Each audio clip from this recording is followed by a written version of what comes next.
Hello दोस्तों, मैं ईश्वर राजदमामी खोज खबर मान्यता प्राप्त चैनल के लिए आज शेखावास ग्राम में शीरवी समाज के द्वारा निर्जला एकादशी हिंदू धर्म का जो एक महत्वपूर्ण त्यौहार है, इनकी जानकारी के तहत लेकर आया हूँ शानदार कवरेज। एक महत्वपूर्ण व्रत है जो ज्येष्ठ मास के शुक्ल पक्ष की एकादशी को मनाया जाता है।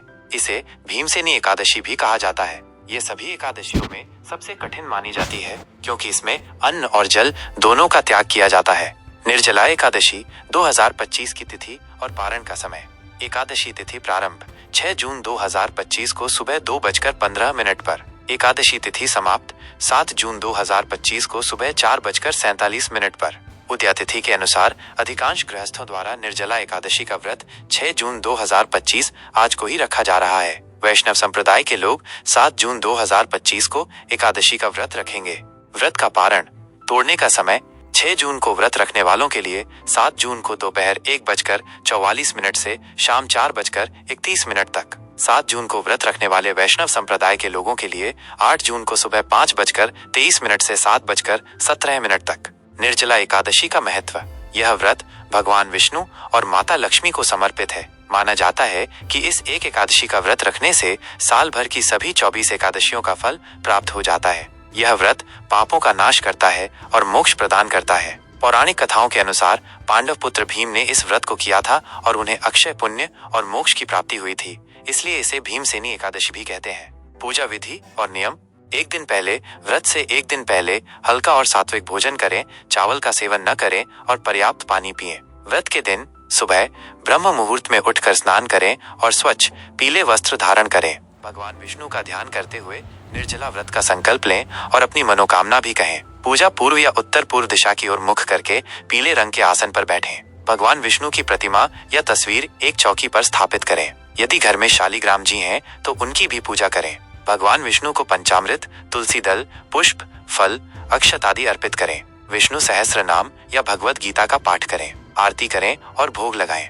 जल का त्याग। इस व्रत में अन्न और जल दोनों का पूर्णतः त्याग किया जाता है। दान। इस दिन गरीबों और जरूरतमंदों को जल, भोजन, वस्त्र, छाता, पंखा, घड़ा आदि का दान करना अत्यंत पुण्यकारी माना जाता है। पशु पक्षियों के लिए पानी की व्यवस्था करना भी शुभ माना जाता है। व्रत का पारण। द्वादशी तिथि को सूर्योदय के बाद व्रत का पारण करें। पारण से पहले फिर से स्नान करके भगवान श्री हरि की पूजा करें और उनसे पूजा में हुई किसी भी भूल चूक के लिए क्षमा याचना करें। इसके बाद ब्राह्मणों को भोजन कराकर स्वयं भी भोजन करें। यह व्रत भक्ति, आत्मसंयम और तप का प्रतीक है, जिसके पालन से व्यक्ति को लौकिक सुख और परलोक में मोक्ष की प्राप्ति होती है।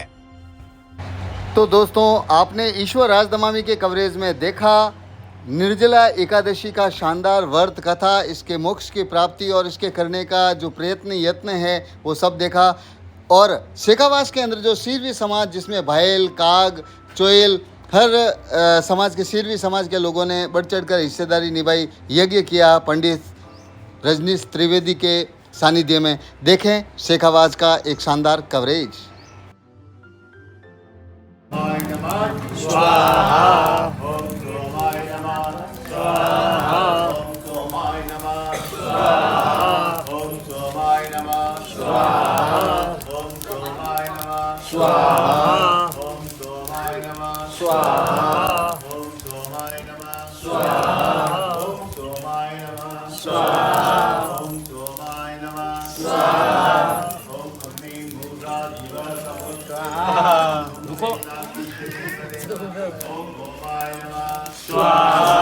गेम रिमोट में देखो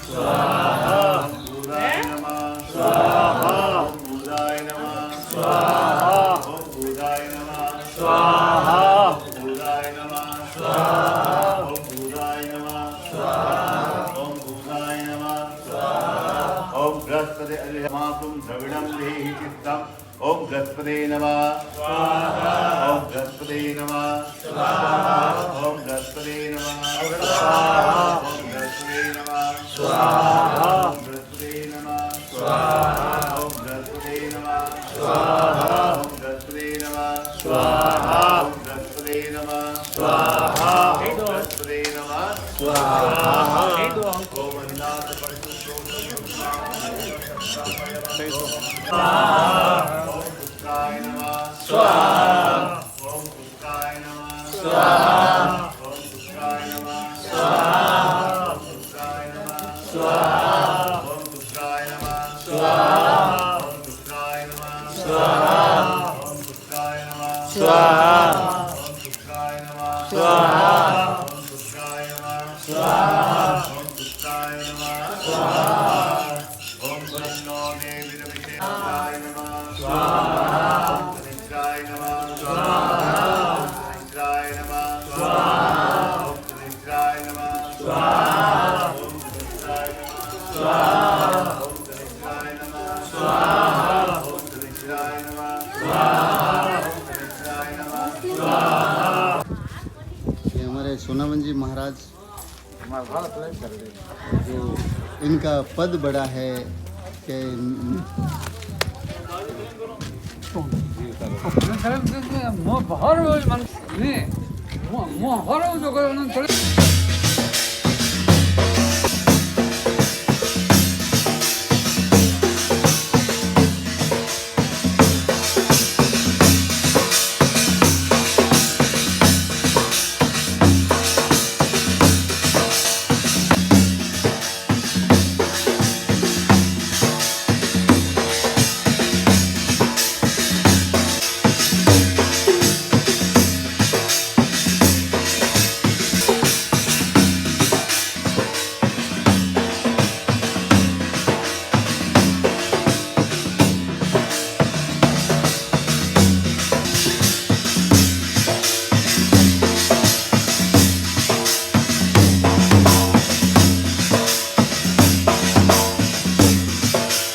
त्रिवेदी साहब जो यहाँ के ज्योतिषाचार्य है, इनसे पूछते हैं कि इस नवजला 11 जो कि सनातन संस्कृति की सबसे बड़ी एक तिथि है, और इसके ऊपर काफ़ी हिंदू धर्म के जो स्वावलंबी होते हैं, जो इनको मानने वाले होते हैं, अनुसरण करने वाले होते हैं, वो काफ़ी संख्या के अंदर महिला हो चाहे पुरुष हो, इस नवजिला 11 के उपलक्ष्य में धार्मिक अनुष्ठान में अपना योगदान देते हैं। हम यहाँ के पंडित रजनीश त्रिवेदी साहब से जानकारी लेंगे और बताएंगे।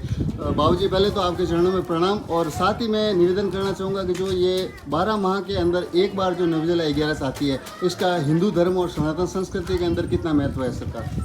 बहुत बहुत आशीर्वाद। वैसे तो 12 महीने में 24 एकादशी आती है।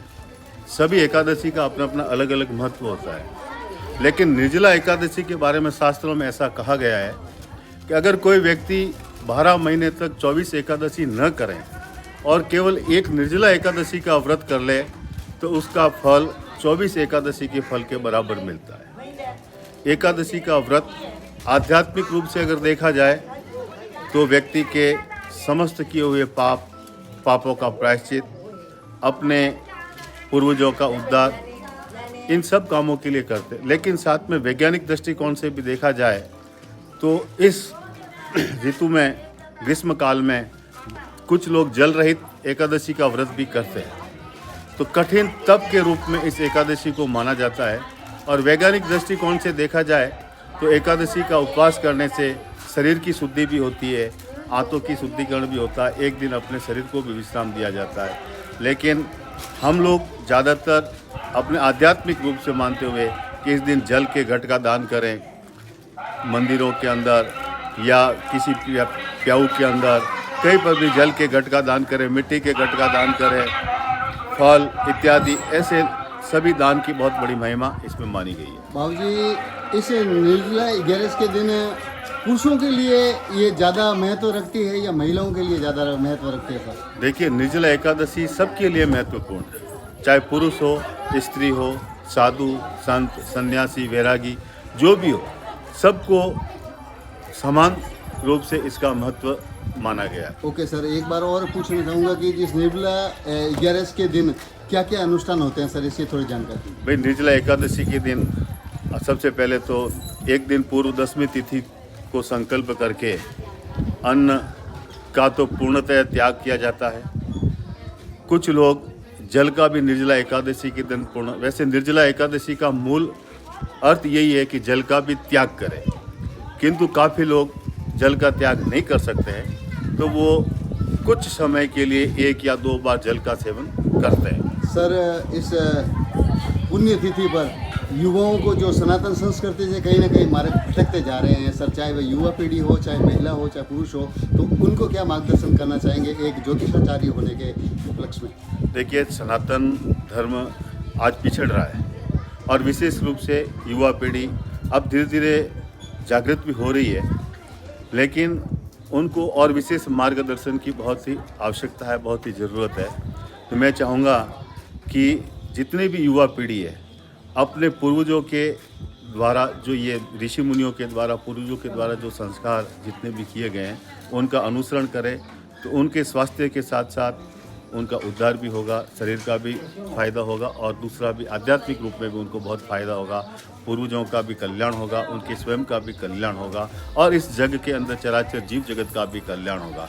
मैं सबसे यही कामना करता हूँ कि निर्जला एकादशी के अंदर जल रहित उपवास न कर सके, कम से कम उपवास अन्न का जरूर रखें, साथ ही बुरे विचारों का त्याग करें, उनका उपवास रखें, उनको दूर रखें, और सबसे बड़ी चीज़, जहाँ भी ज़रूरत हो, मूर्ख, बगीर, पशु, पक्षी, उनके लिए पानी की व्यवस्था दान के रूप में अवश्य करें।